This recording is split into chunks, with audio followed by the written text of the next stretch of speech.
is an admissions exam to get into a graduate or a business school, and it has 6 sections. It's kind of divided a little bit funny in the sense that it has one writing section, but it's 2 essays in that one writing section. One will be critical thinking, the other one analytical writing, and then you'll have your verbal reasoning and your quantitative reasoning. Okay. You know, so if you want to know what things are measuring, and you'll have a presenter here who will go a little more in depth with this. So I'm just going to, and if I'm moving too fast, like I said, if you have questions, let me know. Be glad to answer those as we go. So there's one section with those 2 essays. Each essay is 30 minutes in length, and you are not scored the day that you come in for those. Those are still hand scored. People have to read them and analyze them that way. So you get those scores in about 2 to 3 weeks after your test date, and it's on a scale of 0 to 6. 6 being perfect, 0 being horrible. Okay. What about 3.5? I got 3.5 last time. Right in the middle. No, that's a little higher than in the middle. So a lot of schools, some schools will combine scores, but I think they're highly recommended to make sure that they look at each section separately and score them that way. It used to be a lot of grad schools before the GRE was revised, just added all the scores, and then they wanted a complete total score. And they're supposed to look at each one separately. Okay, so once again, the verbal reasoning section measures your ability to analyze and evaluate written material, relationships among words, and concepts. That also has 2 separate sections. Each one is 30 minutes in length. 8 questions per section. And this one is scored at a 130 to a 170. That's great. That's really hard. A lot of unfamiliar words. I had a daughter who took the GRE. She did well, but she studied really hard on. With your daughter? I had a daughter. So, and I do hate reading from the PowerPoint, but it's the information that's really relevant. That's why I really appreciate questions if there's something that comes up. Quantitative reasoning, so math. It all measures your problem-solving abilities. It focuses on some general math skills, algebra, geometry, and data analysis. It is also 2 sections, and those sections are each 35 minutes in length. There is an online calculator that's available for your use. That is described during the directions how you do access that. And then that, once again, this is scored on a 130 to 170 scale. You will have either one unidentified section, so I'm not going to know what it is, whether it be quantitative reasoning, verbal reasoning, or an extra writing, and then one identified research section. Neither counts towards your score. You may or may not know. So we tell everybody just to treat all sections as if they are being scored. Don't, if you have any doubts at all, okay? Just follow the directions that are presented on the screen before each section. Excuse me. I don't know if anybody else has allergies. All right. Then, halfway through your test, it'll be after the 3rd section, you get a break. 10 minutes in length. So that's always a welcome relief. When you go to register for your GRE, you'll need to go to the ETS website to do that. We do not register or schedule exams in the testing center. That is all handled through Prometric and ETS. We do have a real life scheduling system. So the moment that your payment goes through and it's confirmed, it's on our schedule. So, and that website is www.ets, which is educationaltestingservices.org. It's on the green slip, and you will choose GRE. ETS offers many tests, but GRE is one of those. Okay, so here we go. In the United States, like we just spoke, the general GRE is only given computer-based. You register online, or you can register by phone or by mail. By all means, you'll end up having to set up an online account anyway, because that is the only place you receive your scores. They don't do paper mail? They don't. Now, I'm not for sure about the paper-based, but for this one, no. So either way, you're gonna have to end up going online, so you might as well set up that account and just register that way. When you do receive your scores, make sure you print off several copies, because I believe it's 45 days. You can view those for 45 days. After that, they disappear. And if you need to see those again or give them to a school, it costs you $25. So remember, this is a for-profit. We're not, but they are. So that way, if you print multiple copies and a school later, like you get into a grad program, but later on you want a PhD program and you go to a different school, and they want to see your GRE scores, here you go. You have them. Okay? So, like, I took the test before, so can I still use my old account? They're good for 5 years. The account also good for that. Okay. They're good for 5 years. So, you know, within 5 years, you can always have those scores. Those are good for 5 years. After 5 years, you'll have to retake. And like, I was not satisfied with my old score. Okay. So what? I mean, the older one will still be there, or? They're always. Is it less than 5 years? Yeah, less. Okay, they're always viewable, so it kind of determines, each school is different, each department is different, each grad school has their own criteria. They're always going to be viewable for 5 years. They'll see them. Oh, okay. Whether they add them together or do them as separate is up to the department themselves. Does that make sense? So it's like it's all there. They will choose which one they will decide to value. Sometimes they add them together or take a average. So like if you got a 3.5 and then you get a 6, they might say, oh well, that equals, you know, 5, whatever. You know what I mean? But hopefully they take that 6. You know, hopefully they take your higher score. Or I should take it seriously. That's okay. Okay. All right. Now, if anyone that you know of, if you or anyone you know of receives testing accommodations, extra time, a reader, a writer, something like that, that type of registration requires them to call ETS's Disability Services. And there's a phone number here. They can contact me, and I can give that phone number to them. Any type of special accommodations, any type of testing accommodations at all, require registering through Prometric and ETS. Okay. The cost for the exam is currently $195, so that's pricey, and that's subject to change. It just changed about a month ago. That was $5. It was on $90. So that's just what it is. So I'm glad you guys are taking it seriously. Okay. So once again, you do have to set up that GRE account with a username and a password, and that allows you to print your official scores when they are posted. To schedule your test, it is a 4.5-hour appointment time. Overall testing time is 3 hours and 45 minutes. The additional time is used for a tutorial at the beginning. That tutorial tells you how to navigate through your test, answer your questions, how to access that online calculator during the mathematics part. If by chance you need to reschedule or cancel, just be aware that there are monetary penalties for that. Okay? So I know one of my coworkers, Maggie Denning, is in charge of academic success programs. She says, on the day that you schedule your GRE, just cancel everything else. Talk to your professors, tell them what you're going to be doing, get your work in advance, that kind of stuff. So all you have to worry about and concentrate on is the test. I think, I always hate to see, everybody's very anxious and nervous, and you know, it's a test. And when you have things going on after your test that you feel like you need to get to or something like that, that just is added stress that's not needed. So just make sure that you clear your calendar, eat a good breakfast, and then come see us, okay? All right, so here's where we're located. Checkin Hall, room 117, and our phone number is 785-628-4330. Here's our schedule. Now, there are other Prometric testing centers worldwide, and not everyone's schedule is the same. Here at the university, we test Monday through Fridays, typically speaking from 9 to 3. And then Wednesdays are 9 to 6.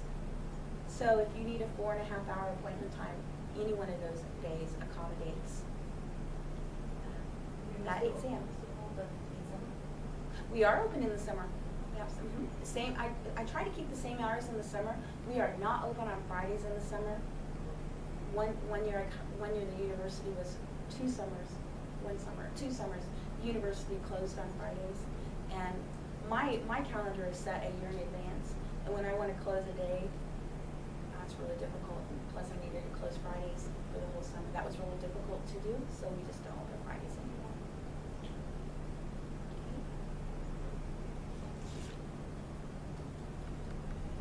On your test day, you are required to report 30 minutes prior to your appointment time. And that's because we have some check-in policies, procedures, things to go through. We have to verify that you are who you are. Dress so you can adapt to any temperature. We keep it 73 degrees. You will be required to show one government-issued current ID containing your name, your picture, and your signature. And this is all verified through check-in, and we do that. Okay? So it has to be a driver's license, a passport, and if you're testing outside the country of your citizenship, so if you are not a citizen, it has to be a passport. Like student ID then? It does not work. It has to be government issued, not school issued. Our military ID. A complete list of acceptable IDs can be found on that GRE website. Make sure you view that a little bit, okay? If you have a driver's license that's current with your picture and your name, you're good. If you are not a citizen and you have a passport that's current with your picture and signature, we're good. But you might want to double check that stuff, okay? I cannot tell you how many people we have. We are the only testing center in western Kansas. The next one is Wichita, Topeka, Overland Park. So we have a lot of people driving 2 or 3 hours. I hate when they show up and they have a student ID. I cannot use that. I send them home. And it's not my policy and procedures, but we do follow policies and procedures. I have a really dumb question. No, none of So that. if your address is not up to date on your driver's license, Yeah, we're not worried about address. just signature and, okay. Okay. And that is not expired. Right, okay. I just. No, that's changed not, my that's not. address. We do during our check-in have you verify some Okay. form of identification, like either your phone number or your address. Has nothing to do, it's more for us to make Okay. sure that we have pulled up the right person and you're taking that test, that we haven't pulled up her for you. Mhm. Okay, so that's for us. This is very important also. We just had this happen last week. The name on the ID must match our information on the roster. So what you register under, the name that you register under, has to match the ID that you're giving us. So what happened is somebody came in, they had registered under their maiden name. They had gotten married, had all their identification with their married name, and nothing with her maiden name, and we could not test her. Okay, so once again, I don't make those policies and procedures. I have to follow them, okay? All right, so I cannot stress that enough. Let's see. Any questions about that? Any other questions about that? Okay, good. You will be asked to sign in on our roster sheet. You'll have to read our testing center regulations, such as no weapons, what's allowed in it. Well, nothing's allowed in the testing center. You will have to sign ETS's confidentiality statement, and you'll be asked to lock away all your personal items. We do have lockers for your use, but this includes all electronics, all watches, coats, hats, food, purses, drapes, wallets, briefcases, notebooks, and backpacks. And then in front of the security camera, so that Prometric, if they're watching us, knows that we're doing what we're supposed to do, we'll have you pull out your pockets, lift up your pant legs, and we get to scan them. So We're not allowed to have the water at all. you can bring water, leave it in your locker, or we allow you to leave it on our desktop, so that if you need to step out, just get a drink of water, you can do that. Okay? You do have that 10-minute break. You can also take unscheduled breaks. And that means that any time during your exam, you can get up to use the restroom or get a drink. It just counts. Time counts down on your test. Okay? You will be given a scratchbook piece of paper. It has 4 pages. You can use front and back, 2 pencils, and some noise reduction headphones to block out typing, mouse clicking noises while you're testing. Okay? A lot of people will bring their own little foam ear things. Feel free to do that also.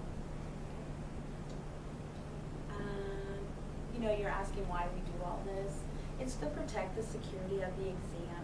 So each exam question goes through a really long process, make sure it's not biased, make sure the answers are correct.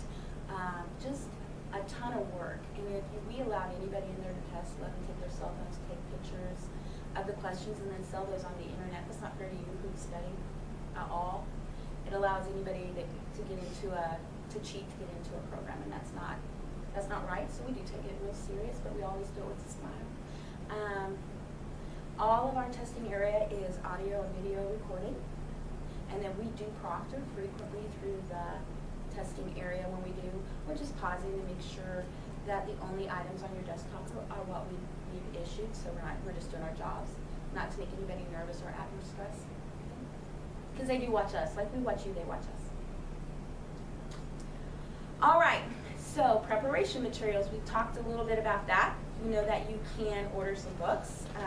There's a mobile app, Amazon.com. The library here at Fort Hays has some study materials. Do not forget that the GRE, its website itself it's called Power Prep software that you can download for free and take some practice tests.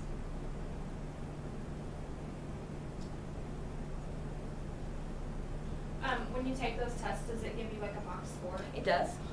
This Power Prep one does for sure. Oh, I don't know about your books. Do your books tell you the right answers? Yeah, it does, and then there's a chart in there to show you how to score it, but it's really confusing, and I don't really feel like doing it. So it's kind of. I mean, I think if you know if you got it right or wrong, it helps a lot. Oh yeah, absolutely. So it's pricey. It's Probably if you cannot retake it. 21 days. You can retake it in 21 days, not counting your test day.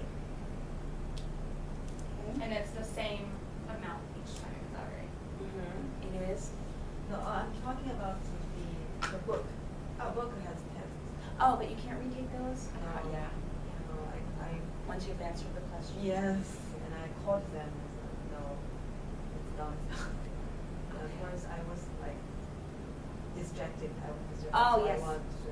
I I take classes too that haven't gone to test of mine, not GRE. Yeah, so just be careful when you check.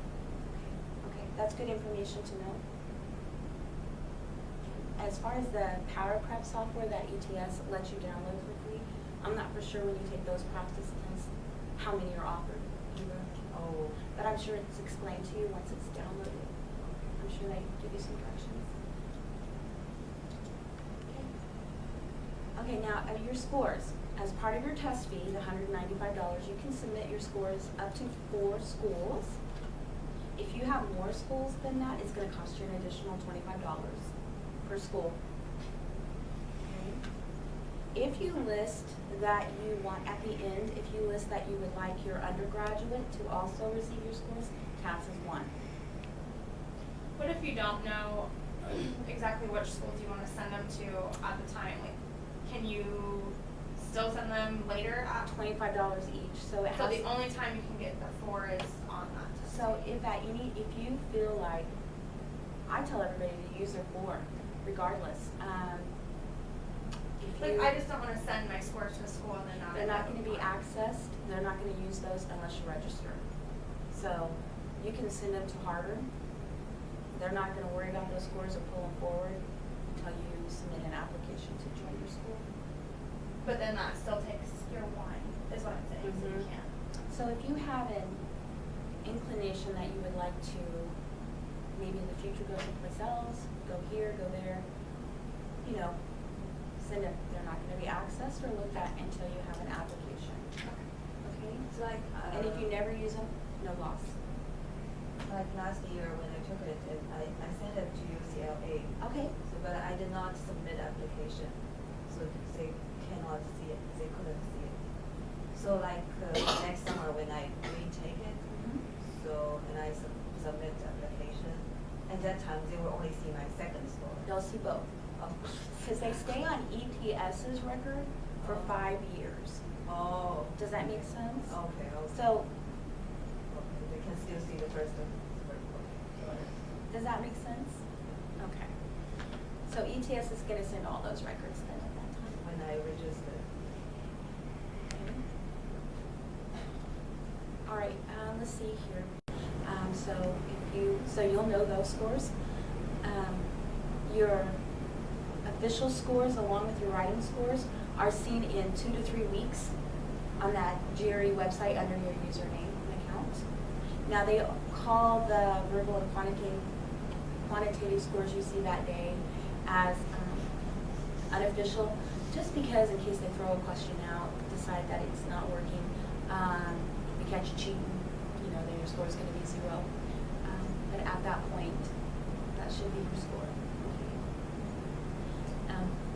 If you wish to cancel your scores, you think that you just did horrible, or you feel like you were just using this as a practice, and you don't want anybody to ever see these scores, you would cancel your scores.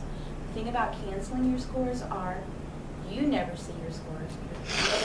They're not reportable by ETS, but you also do not know how you've done. It's just done. And there is a thing called Score Select. That requires a lot of research online. That book is really confusing. So I just suggest if you are thinking about something like that where you just want to report your math scores, definitely do some investigating before. Okay? Please plan wisely to meet all your application deadlines. So like I said, you'll see your official scores in 2 to 3 weeks online at the ETS website. Once you receive those scores, depending how they are disseminated to your schools, if they are sent electronically, then they'll get them also. But if they are sent snail mail, allow a week. Also, allow an additional week for somebody like me or an office personnel to enter those scores under your application. Okay? So I believe 5 to 6 weeks prior to your deadline, you can probably feel pretty comfortable about. If you are someone who thinks and plans ahead, thinks that you may be taking it again, then allow that 21 days,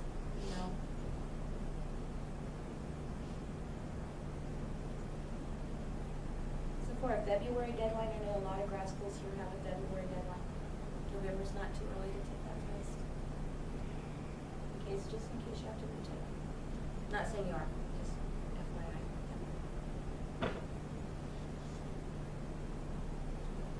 Okay. So we talked about this. The retake policy is once every 21 days, up to 5 times a year.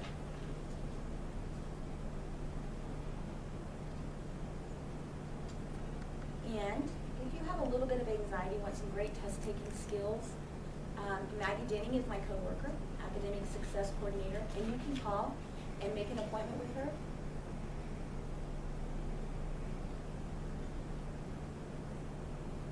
And her number is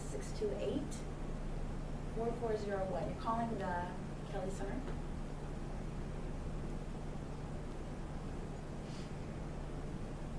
And she does have some great test-taking skills, or tips, okay? Had a lot of people go to her. Will she talk to us in any session? One session. One session? Mm-hmm. About 30 minutes. She does have some really good tips. She's been doing this a long time, and she does have some really good tips. No, like the session you are giving to us. She does a lot of presentations on campus about test taking, in anxiety and stuff like that, stress. You might want to see one of those. Her Tiger Series workshop, let's just pull that up really quick. I don't know if she's got one scheduled yet or not. Let's see. I think I've done it, yes. Let's see if I can.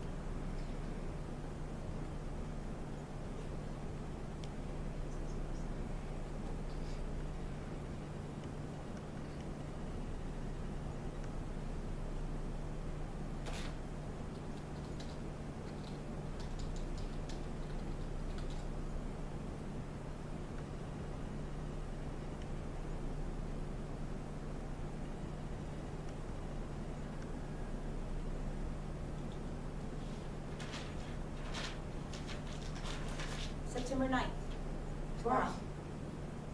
They keep calm and pass the test. Let's see if there's anything.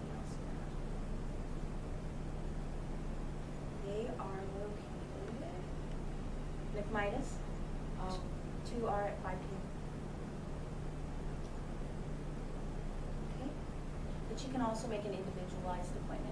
You get one-on-one, okay? Any other questions?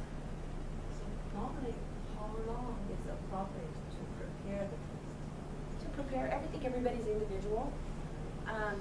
You know, your study skills, what you want to do. So I would set a time that you think you would like to take it, start preparing. I think you guys have got a great head start, a great jump. I know when she's preparing, so I think you've got a great jump on things. You know, also look at your application deadline. It kind of helps set some boundaries for you. How far out do they allow you to register? Like, if I wanted to take my test in May, when can I register? Typically speaking, we're 2 to 3 weeks out. Oh, that's it.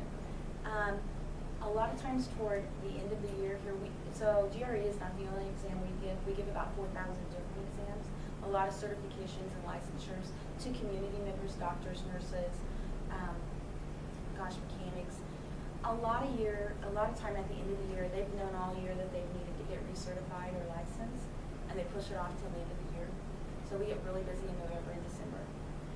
So keep that in mind. We also get pretty busy in May. We also do teacher exams, and there's 165 different ones of those. How far out can you register? Like, well, My schedule's open a year in advance. I think ETS allows you to do it 3 to 4 months in advance.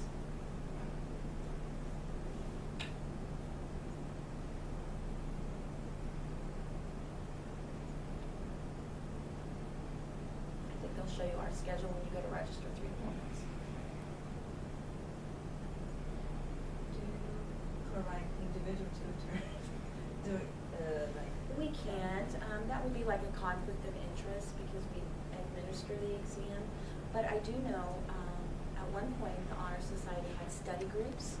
I don't know if they're planning that this year or not, where a group of students would just get together and study and that type of stuff. And I, visit with Maggie. Okay. She's got some great stuff to tell you. Because, for example, when I write an essay, I like to show it to somebody, so I can improve. Absolutely right. You might go to the writing center. Oh, okay. Yeah. And ask them for some suggestions. You are going to have somebody who does a presentation on the writing part here. I'm not for sure. Who do you have scheduled for that, Sheila? I don't know off the top of my head. It's either Dr. Drayling or Dr. Rice. Dryling is quantitative. Yes. Okay, Yeah. then it's Rice. Okay, so and he's a good teacher. He's a good professor. He knows his thing, and he knows how. He's a good teacher. So hopefully they can answer. When they ask for an analytical, how do you do that? How do you arrange that kind of stuff? There's, besides having lectures, it's also important to practice. Yeah. Yes. Yeah, I would take one of those possibly one of those practice questions. Write your essay. Give yourself 30 minutes to write it because that's all you're going to have in the testing center. Yeah. Take it to the writing and say, hey.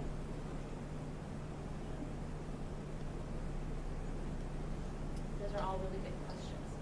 I took it also. Is there anything else? Do you know how many questions are in the quantitative? I don't.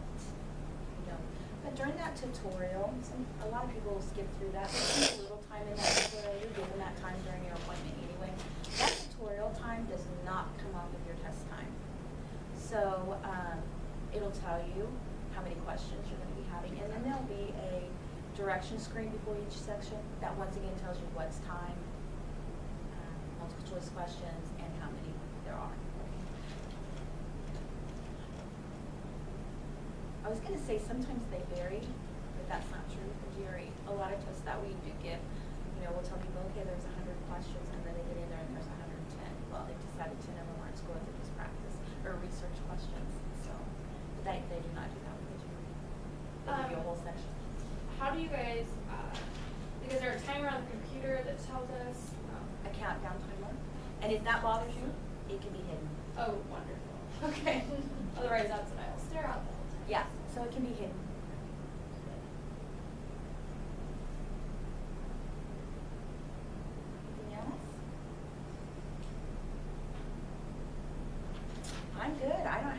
other information, but if you have any questions at all, any of you, please stop by and see us. I have student workers who can answer all your questions also. I'm not there. Every once in a while, their website will mess up, and people come in, I can't get in, and it's like, what's wrong with the website? I can't stress now, 4.5 hours is a large block of time. We give a lot of 2-hour exams to people, so a lot of times to find a 4.5-hour block is a little more difficult now. And we're closed fall break and Christmas break, so if you think you're going to be taking it this fall, it's probably not too soon to start looking at a spot. If you have a specific time and day that works best for you.